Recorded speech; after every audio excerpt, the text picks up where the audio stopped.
ওই নরপিচাস আমার সন্তানের বুকে গুলি করলি কেন? 4 আগস্ট থমথমে পরিবেশের মধ্যে জীবনের ঝুঁকি নিয়ে। আসসালামু আলাইকুম। মাননীয় স্পিকার, এই মহান সংসদে আমাকে কথা বলতে দেওয়ার জন্য আপনাকে অসংখ্য ধন্যবাদ।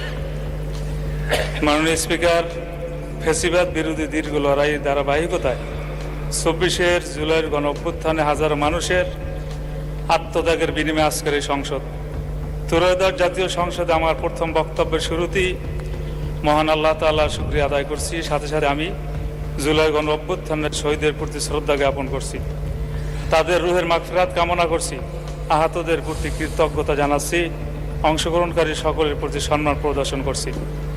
মাননীয় স্পিকার, ত্রয়োদশ জাতীয় সংসদে আমার বক্তব্যের শুরুতেই আমি আমার নির্বাচনী এলাকা বরগুনা 1, বরগুনা সদর, আমতলী এবং তালতলী এর সকল জনগণের প্রতি আমার শ্রদ্ধা ও কৃতজ্ঞতা। হাত পাখার প্রতীকে ভোট দিয়ে আমাকে নির্বাচিত করেছেন বলেই আমি আজ সংসদে যে আস্থা নিয়ে আমাকে নির্বাচিত করেছেন সে আস্থা রক্ষা আমি প্রতিজ্ঞাবদ্ধ। মাননীয় স্পিকার, জুলাই গণ অভ্যুত্থানের শুরু থেকেই আমার দল ইসলামী আন্দোলন বাংলাদেশ বা আমার নেতা পীর সাহেব চরমনাই সহ আমরা মাঠে লড়াই করেছি। নানা কারণে অনেকেই যখন দলীয় ব্যানারে এই অভ্যুত্থানের সাথে সম্পৃক্ততা ঘোষণা দ্বিধান্বিত ছিল, তখন আবু সাঈদের শাহাদতের পরে আমার নেতা পীর সাহেব চরমনাই হত্যাকারীদের প্রতি রাজপথে গর্জে উঠেছিলেন, ওই নরপিচাস আমার সন্তানের বুকে গুলি করলি কেন? 4 আগস্ট থমথমে পরিবেশের মধ্যে জীবনের ঝুঁকি নিয়ে মুফতি সৈয়দ মোহাম্মদ ফয়জুল করিম সাহেবের চেয়ারম্যানের নেতৃত্বে আমরা রাজপথে ছিলাম এবং শাহবাগে অবস্থান করেছিলাম। মাননীয় স্পিকার, ব্রিটিশ বিরোধী সংগ্রাম থেকে শুরু করে 52 ভাষা আন্দোলন এবং আমাদের মহান স্বাধীনতা সংগ্রামের সকল শহীদ অংশগ্রহণকারীদের প্রতি আমার দলের পক্ষ থেকে শ্রদ্ধা ও সম্মান জানাচ্ছি।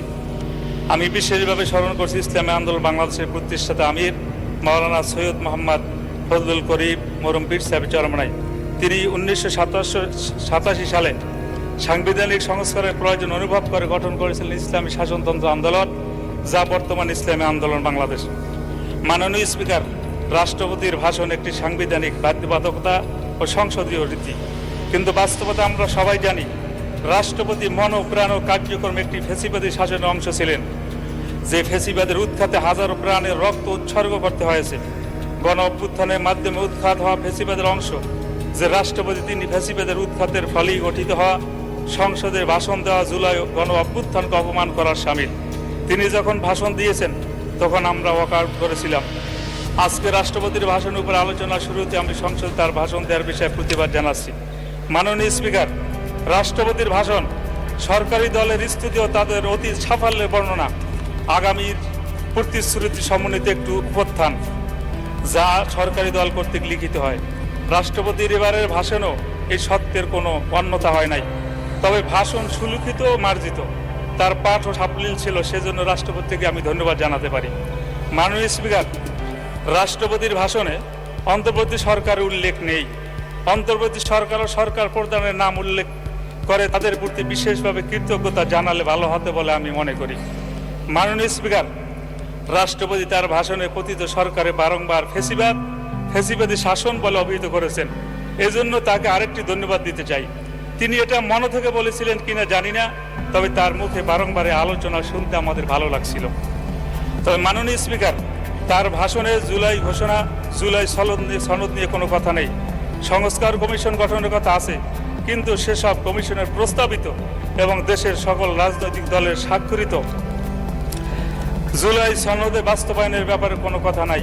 এই বিষয়টি আমাদেরকে হতাশ করেছে এবং সত্য হলো প্রস্তাবিত সংস্কারগুলো না হলে বাংলাদেশে আবারও স্বৈরাচার ও ফ্যাসিবাদ ফিরে আসার আশঙ্কা রয়েছে। তাই দেশের স্বার্থে জুলাই সনদের সংস্কারগুলো সম্পন্ন করতেই হবে। একই সাথে সংস্কার প্রস্তাব গণভোটের মাধ্যমে জনগণের রায় পরিণত হয়েছে।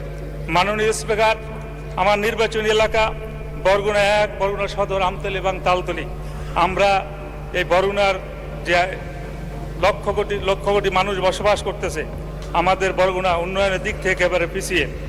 মাননীয় স্পিকার, পায়রা ও বিষখালী নদী বেষ্টিত আমাদের জেলায় নিরবিচ্ছিন্ন যোগাযোগ এখন সময়ের দাবি। জনভোগান্তি লাঘবে এই রুটে দ্রুত একটি আধুনিক ফেরি সার্ভিস চালু করার জোরালো দাবি জানাচ্ছি। আমতলী, পুরঘাটা, বড়ইতালবাগ, 62 পয়েন্টে সেতু নির্মাণ করা হলে দক্ষিণ অঞ্চলের মানুষের যাতায়াতের এক যুগান্তর বিপ্লব ঘটবে, শিক্ষা খাতে ব্যাপক ভূমিকা রাখবে, যা রাজস্ব বৃদ্ধিকে সহায়তা হিসেবে কাজ করবে। মাননীয় স্পিকার, তালতলী উপজেলার প্রশাসনিক গতিশীলতা আনতে তালতলীকে দ্রুত পূর্ণাঙ্গ পৌরসভা হিসেবে ঘোষণা করার দাবি জানাচ্ছি। মাননীয় স্পিকার, বরুণা নদীমাতৃক এলাকা, এখানে বয়ে চলছে ছোট বড় অসংখ্য খাল, নদী, নালা, যার ফলে অত্র এলাকায় যোগাযোগের জন্য রাস্তা, কালভার্ট, ব্রিজ, স্লুইস অতীব গুরুত্বপূর্ণ বিষয়, কিন্তু বিগত বছরগুলোতে এখনো অত্র খাতে লক্ষণীয় কোনো কাজ হয় নাই, যার ফলে আমার অত্র নির্বাচনী এলাকায় বিভিন্ন স্থানে প্রায় 300 অতি ঝুঁকিপূর্ণ ব্রিজ, কালভার্ট রয়েছে, যা মরণ ফাঁদে পরিণত হয়েছে, যেটি অত্যন্ত মানবিক ও দুঃখের বিষয়। তাই আমার নির্বাচনী এলাকার রাস্তা, ব্রিজ, কালভার্টগুলো অতি দ্রুততার সাথে পুনর্নির্মাণ একান্ত প্রয়োজন। মাননীয় স্পিকার, তালতলী বরগুনা থেকে বিচ্ছিন্ন একটা উপজেলা, এ জায়গায় একটা দ্রুতগামী একটা ফেরির ব্যবস্থা করার জোরালো দাবি জানিয়ে আমি আপনাকে অভিনন্দন জানিয়ে শেষ করছি। আল্লাহ হাফেজ। আসসালামু আলাইকুম রহমতুল্লাহ।